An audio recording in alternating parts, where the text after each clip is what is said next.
तो जय हिंद, नमस्कार प्यारे साथियों, कैसे हो आप सब लोग। उम्मीद करूंगा कि आप सब लोग मस्त होंगे, जबरदस्त होंगे, जिंदाबाद होंगे। प्यारे साथियों, आप सब लोगों के लिए बहुत ही शानदार तरीके से एक आपने थंबनेल देखा होगा और उसी थंबनेल के ऊपर बात करने जा रहा हूं कि जब आपका अब ओएमआर जब आपकी चेक होगी और उसमें जो आपके लिए कुछ सवाल जब डिलीट होंगे तो उसके लिए आपका क्या प्रोसेस रहने वाला है। आइएगा इसको थोड़ा सा एक छोटे से कम समय में समझते हैं।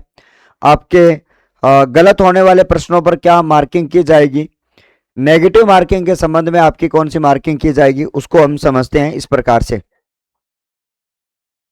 तो यहां पर आपका राजस्थान कर्मचारी चयन बोर्ड की बात अगर करी जाए और इसकी प्रेस विज्ञप्ति जो है वो आपकी 20 मार्च को यहां पे जारी करी गई थी और ये था साथियों आपका विलोपित प्रश्नों व ऋणात्मक अंकन नेगेटिव मार्किंग के प्रावधानों को लागू करने के संबंध में अपनाई जा रही उत्तर पुस्तिका ओएमआर मूल्यांकन प्रणाली में संशोधन किया गया है।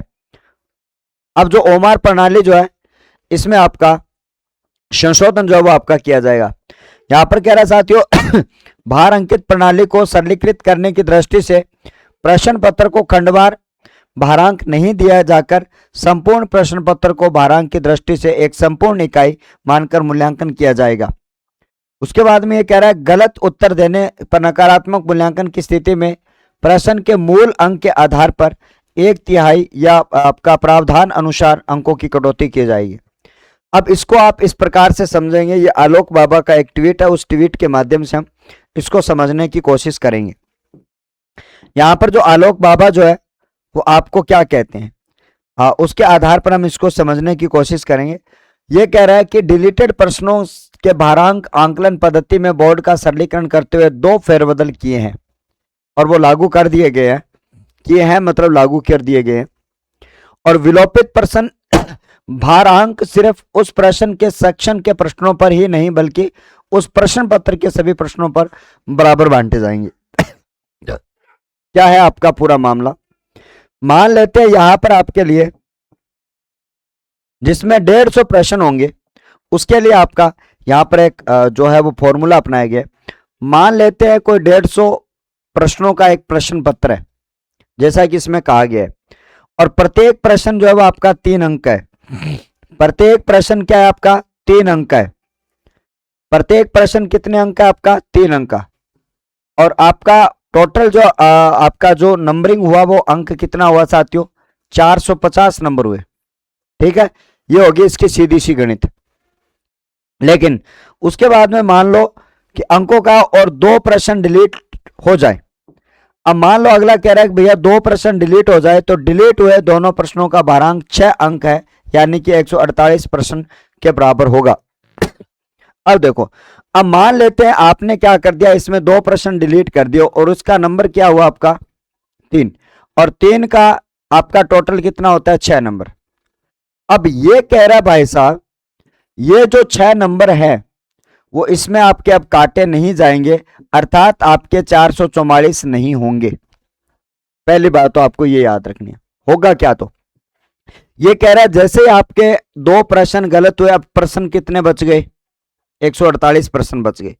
अब 148 प्रश्नों का भारांक जो है वो आपका 450 में पहले तो 1 का 3 था, अब भाई साहब 3 करेंगे तो 444 आएगा, लेकिन हमें करना है 450 का। तो अब आपको 448 को मल्टीप्लाई करना होगा 3 से करेंगे तो आपका होगा, अब उन 6 नंबरों को उन 148 में एडजस्ट करना होगा। और ये कह रहा है सर हर प्रत्येक प्रश्न का जो 3 नंबर का मामला जो था उसको अब 3.4 करना होगा। अब यहां से मामला जो है वो आपका क्या हो जाएगा 3.4 हो जाएगा और उसके आधार पर आपका 450 नंबर हो जाएंगे।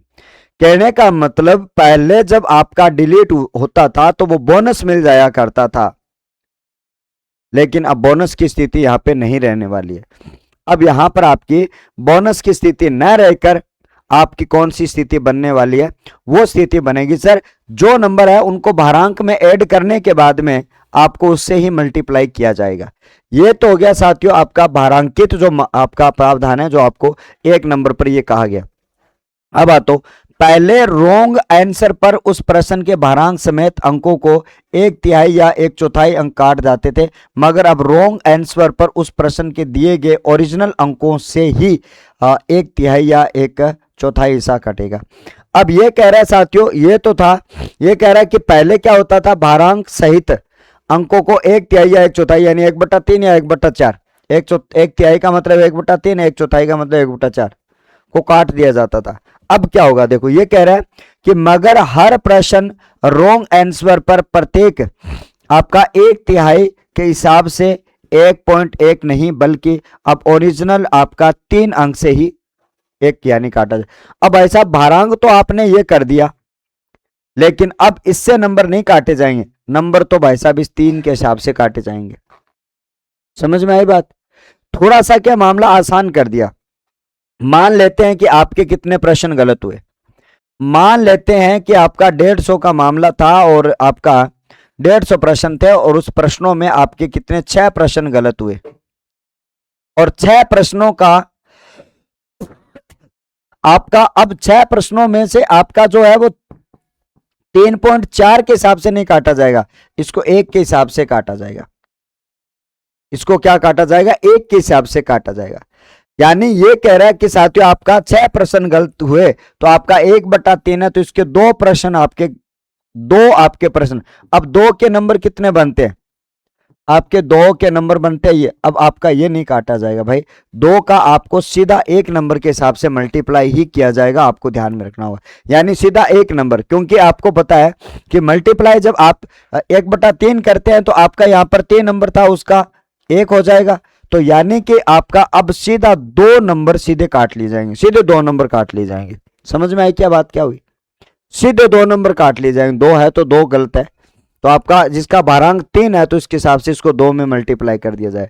किसी प्रश्न का 1 है तो उसके हिसाब से उसका मल्टीप्लाई कर दिया जाएगा।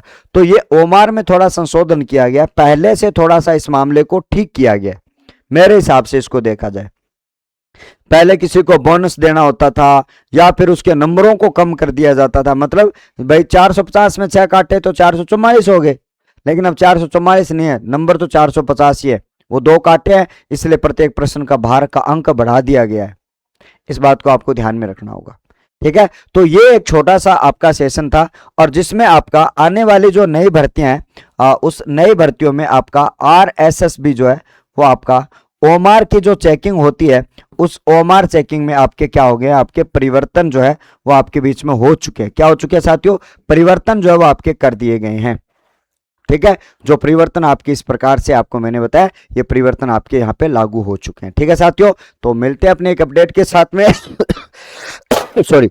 और यदि आपने क्या नहीं किया है, अपनी एप्लीकेशन जो है जिसका नाम है भैया सूरज सर हिंदी ट्रिक, अपनी एप्लीकेशन है जिसका नाम है भैया सूरज सर हिंदी ट्रिक, और उसकी बात अगर करी जाए तो अगर आपने इंस्टॉल नहीं किया है तो जाइएगा प्ले स्टोर पर, इंस्टॉल करिएगा, और वहां पर आपको अभी रिकॉर्डेड कोर्स चल रहे हैं, लेकिन अभी आपके लिए बहुत जल्दी लाइव कोर्सेज भी आपके बीच में आने वाले हैं, तो उसकी भी चर्चा आप सब लोगों को यहाँ पे करनी है, ठीक है साथियों। मिलते हैं एक ब्रेक के बाद में, तो तब तक के लिए बहुत बहुत शुक्रिया आप सभी का। बने रहिएगा, मस्त रहेगा। यदि चैनल पर पहली बार आए तो सब्सक्राइब जरूर कर देना, ठीक है।